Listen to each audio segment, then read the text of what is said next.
নমস্কার, আপনারা দেখছেন আমুদরিয়া নিউজ, সঙ্গে আমি সৌমদীপ। এবার 1 মিনিটের বাছাই খবর। আজ শুধু রবীন্দ্রনাথ, তার জন্মদিন। সমতল আজ হাজির পাহাড়ে, সৌজন্যে রবীন্দ্রনাথ।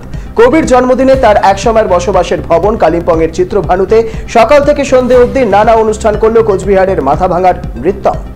রাজ্যের মুখ্যমন্ত্রী মমতা বন্দ্যোপাধ্যায় রবীন্দ্রনাথ ঠাকুরের জন্মদিনে তার এক্স হ্যান্ডেলে একটি পোস্ট করেছেন। চিত্ত যেথা ভয়শূন্য কবিতাটির উদ্ধৃতি তিনি দিয়ে বলেছেন, শুধু 25শে বৈশাখ নয়, প্রতিদিনই আমরা তাকে স্মরণ করি। কবিগুরু রবীন্দ্রনাথ ঠাকুরের জন্মদিবসে আমাদের প্রাণের ঠাকুরকে জানাই আমাদের অন্তরের শ্রদ্ধা ও প্রণাম। দেশের প্রধানমন্ত্রী নরেন্দ্র মোদী গুরুদেবের জন্মদিনে তাকে শ্রদ্ধার্ঘ্য জানিয়েছেন।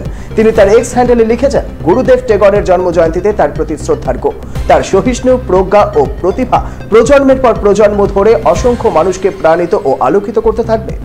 রবীন্দ্র জয়ন্তী উপলক্ষে বানারহাটে নব আনন্দে জাগো আজি শিরোনামে একটি অনুষ্ঠানের আয়োজন করা হয় নাট্যরঙ্গ ও একতারা মিউজিকের যৌথ উদ্যোগে। সেখানে শ্রাবণী মণ্ডল মিত্র সহ মহিলারা অংশগ্রহণ করেন। এখন এ পর্যন্তই। পরবর্তী খবরের আপডেট পেতে নজর রাখুন আমুদরিয়া নিউজে, সঙ্গে থাকুন।